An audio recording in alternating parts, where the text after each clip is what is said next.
I'm fuming, guys. I'm absolutely fuming. I was one of the people that went for Kane over Haaland.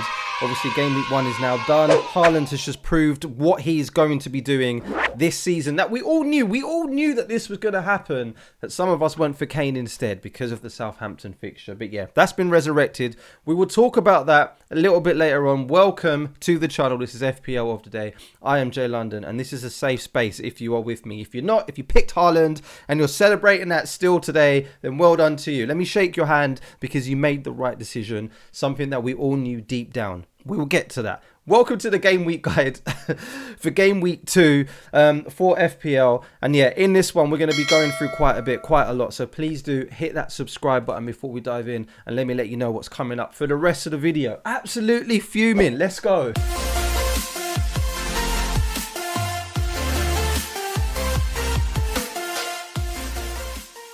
So as I say, in this one, we're going to be doing quite a bit. I'm going to treat this like a game week guide. I'm going to try and do one at the end of every single game week so we can prepare ourselves and get ourselves ready nice and early for the game week that will be approaching. In this case, it is game week 2. So we're going to have a look at the fixtures, talk very, very quickly about some of the results. If you don't know about it already, then I'll just bring you up to speed. We're also going to take a look at some of the players that impressed in game week 1. I will also put together the ultimate team for game week 2 as well. So how I feel like we should be lining up if we had like a free hit or a wild card, even though if we're not going to be pressing that button, which I hope you're not this early in the season, but some of the guys that we should really be looking at for game week 2. And I'll give you a really quick early indication on what my team is looking like for game week 2 as well. So let's begin by having a look at the fixtures. As I say, I'm not going to spend too much time on this because you probably do already know the results. Of course, we got started with Arsenal, who won 2-0. Jesus looked really, really good in that first half. So yeah, and yeah, everybody rejoice with that Martinelli pick. 6 mil, loads of us had him in there. Template 1. It was nice. It was a nice start to the game week 1, and then yeah, it got to Saturday. Liverpool drew, which we really didn't expect. So loads of people that doubled up on Liverpool defense wasn't very happy there. Diaz didn't deliver. I'm a Diaz owner. I'll show you my team in a sec. But he did play really well. So yeah, I'm looking forward to seeing what Diaz can do in the future. Yeah, nothing from Bailey, nothing from Neto. Wilson we all knew was going to do well. He managed to bag a goal, and what a finish that was as well. The big shocker, of course, was Spurs winning 4-1. And Kane wasn't involved in anything. So yeah, that hurts so much as a Kane owner. Everybody who went for Haaland instead is just laughing their bum off because Kane did absolutely nothing. Kulusevski was the standout probably in that game. Who looked absolutely unreal. So yeah, we'll talk about him in just a bit. Chelsea managed to keep a clean sheet despite loads of people saying that they wouldn't. Reece James picked up a couple of bonus points as well. Leicester, we got the keeper starting. Ward looks like a safe bet for 4 mil. Manchester United did what Manchester United does. Wasn't really happy with that. I'm going to watch the game in full because I was actually at work, so I'm going to catch up on that and watch the game in full. But yeah, no actual surprise there that Brighton did beat us 2-1 because yeah, early days. And of course, Manchester City managed to beat West Ham 2-0. Haaland, luckily, the only good thing about this was he didn't get a hat-trick, but he won the penalty, he took the penalty, and he scored a goal very, very comfortably as well. So, of course, he needs to be in our teams. He has to be in our teams for next week. So many people have transferred him in, and I understand it, I get it. You don't want to be priced out. And Manchester City's fixtures look unreal for the next few games. So, yeah, I'm 100% with you. I might have already done a transfer myself. We'll talk about that a little bit later. So those are the fixtures. Here's how my team did, just so I can bring you up to speed really, really quickly. 61 points as it stands. This is before any bonus points from Sunday. But yeah, I put Walker on the bench because I believed in Bailey and Neto. That's the only game that he's going to be benched in. I'm really happy to see him starting. I'm really happy to have him in my team. So yeah, Walker's going to be in there for game week 2. It's just a choice of Neto or Bailey coming out. Cancelo managed to do what he does. Trent, blank. James managed to get some bonus points. We went correct with the captain. The other guy would have been Haaland, but obviously I don't have him in the team. And then look at him right there. Harry Kane did absolutely nothing. I do expect him to come good for the rest of the season, so don't get me wrong. Kane can do a lot of damage, even against Chelsea in game week 2. Like, who knows? He could actually do some real damage. But, yeah, it just makes sense to have Haaland now. especially looking at Manchester City's fixtures. Jesus didn't manage to get a goal, but we're not mad at him because we know that he was 8 mil. He did look really, really lively. So yeah, we're going to stick with him and hope that he comes good for the rest of the season. So yeah, 61 points. I guess it's not the worst start. It's not the worst start for a game week 1 team. But yeah, it could have been so much better, especially the fact that I've got Walker on the bench. And I'm just really kicking myself that I didn't go for Haaland. But anyway, that to one side. These are the guys that I really noticed on the eye that performed really, really well. So let's start in goal. I'm going to go for Ramsdale because obviously there was quite a few people that kept clean sheets. Ramsdale, Ederson and Mendy. Loads of people was talking about these guys. Sanchez obviously didn't manage to keep a clean sheet, nor did Leeds' keeper. I feel like Ramsdale's probably going to be the safest bet now going into the next few game weeks. So yeah, if I could pick a keeper going into game week 2 and beyond, it would still be Ramsdale. So I'm happy that I've got him in goal. Cancelo does what Cancelo does. I still feel like he is the best premium defender to own there. Looks really, really good. Trent, we all know what he's capable of and I expect him to come good. The guy that really stood out though was Anderson. How amazing was Anderson this week? Some of those long balls that he was spraying makes him a really, really good option for 4.5. And we're going to be keeping a close eye on him, especially if we need a nice little enabler. I've got Nico Williams on the bench, who also looks good for Nottingham Forest. So yeah, again, a nice little enabler there.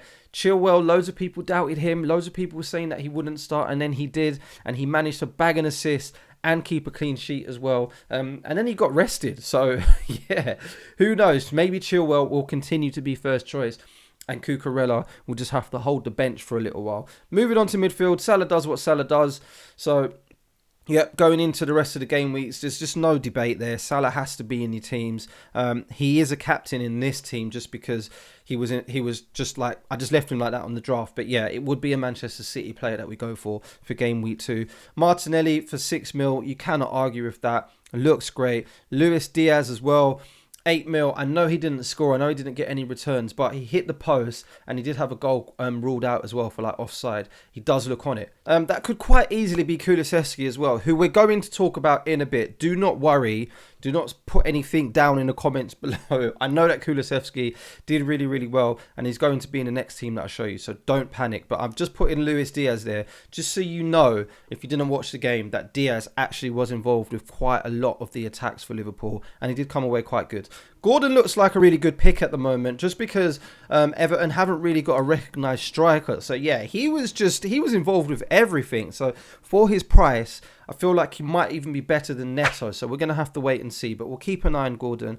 I don't mind Everton's fixtures as well from an attacking perspective. So yeah, got him in there for you. Darwin, of course, stole the show quite literally as soon as he came on for Liverpool. So I do expect him to maybe be starting the next game for Liverpool. And yeah, if you have got him in your team, he would be a stronghold. Haaland is there. We do not even need to talk about him. You've seen him on the thumbnail. You know how amazing he was. And Mitrovic, yeah, for his price, it looks like he can actually be scoring some goals. Loads of people was doubting him. Loads of people said that he cannot continue doing what he did in the Championship. But look at what he did. Look at what he did against Liverpool. If he can do it against Liverpool, then yeah, there's nothing to say that he can't do it against Wolves in game week 2. So he's in there as well. Bench is just a couple of people that we've already highlighted. But yeah, these are some of the guys that really stood out for me in game week 1. So if you have already got them in your team, I would be considering on holding them very, very tightly. And if you're stuck for transfers, then maybe this will help you, okay? With that to one side, I've put together a team that I believe would be the ultimate lineup for game week number 2 that looks something like this. Cancelo and Kyle Walker is in defence because I just feel like Manchester City are not going to be conceding to Bournemouth. That is very, very unlikely. If it does happen, then yeah, right decision, wrong outcome. Ramsdale, I've left him in goal because yeah, I really do like the look of it. Trent Alexander-Arnold, he's going to, at some point, he's going to be getting back on the return. So yeah, no doubt that he's going to come good. I put Chilwell in there over James just because of the assist that he got last game week. But yeah, if you can stretch to James or if James is the better pick for you, then of course go for James. Martinelli's in there, so is Salah. They don't need no explanation. And then Kulusevski looked unreal in that first game week. So yeah, I know he's playing Chelsea, but I've put him in there to hopefully cover Kane and Son, because obviously we haven't got Kane and Son in here because of the front lineup, which I'm going to reveal for you in a bit. But you can see Son's not there, but Kulusevski should hopefully cover just a little bit of attacking returns in that Chelsea game and maybe beyond as well. Let's reveal the front lineup of the three that looks like this. Darwin Núñez, Haaland's in there, and so is Mitrovic. Yes, because all of these guys really smashed it in game week 1. And it's not really the knee-jerk, because we all know that Haaland is going to smash it for the rest of the season. Darwin, we were just waiting just for a little bit of evidence to find out if he was the real deal, and he really does look on it. He's playing with a lot of confidence at the moment. So yeah, do like the look of Darwin. And Mitrovic for 6.5, why not? Why not have him in there? Of course, I'm not telling you to take out Jesus and put in Mitrovic, but if you were starting from game week 2, or if you're thinking about a wild card, this looks nice going into game week number 2. So yeah, let me know your thoughts on this, and if you feel like there's anyone missing that should be in this team, ready and waiting to go for game week number 2. Almost at the end of the video, and yeah, before I go, if you are liking the content, please do hit that subscribe button. I'm really trying to get to 2,000 subscribers. Just cement myself as a proper FPL YouTuber, you know. So if you're seeing my face for the first time, please do hit that subscribe button. Let me show you what my team is looking like for game week number 2. The question is, have I stuck with Harry Kane, or have I already made the transfer for Haaland? You know the answer. Haaland is in. This is what the team looks like. Haaland and Jesus up front. The captaincy is probably going to go on him as well. I've gone with Bailey over Neto for now. Salah, Martinelli and Diaz, who I'm very happy with. Kyle Walker is straight into the team. He was on my bench last week. He's going straight in there now. Cancelo is there as well. So is Reece James, and Trent Ramsdale in goal as well. As much as I am hurt from Harry Kane blanking in game week 1 and Haaland picking up all the points, I love the look of this team. So yeah, really happy with this. There's just a few people that I would obviously love to have in there that I just showed you in the ultimate team. But as far as it goes, just making one transfer to come away for a team like this and having Neto on the bench for cover, I'm really happy with that. So yeah, let me know what you're saying. Have you made the transfer already? Put it down in the comments, because so many people have done it and I cannot blame you. Like, Haaland is one of my favourite strikers in the world. Possibly, he's my favourite striker in the world. And I went with Kane instead. What an absolute idiot. So there you go. There you have it. That is the Game Week 2 Ultimate Guide. I'm going to try and do one of these for every single game week. So if you did enjoy it, please let me know down in the comments. Maybe it will turn into a live stream eventually. And as I say, if this is the first time that you are discovering my face and this channel, please do hit that subscribe button. I need all the help that I can get. I will see you for a team selection video on Thursday morning, just to confirm exactly what the team is looking like. I'm probably not going to make any transfers anymore or anything like that, because I don't want to be taking hits this early in the season. But as I say, we'll discuss this on Thursday. Until then, let me know what you have done about the Kane versus Haaland scenario. Are you hanging on to Kane because you feel like he's going to score a hat-trick against Chelsea, or have you gone straight in like I have and put in Haaland? Let me know down in the comments, and I'll see you on the next one, all right?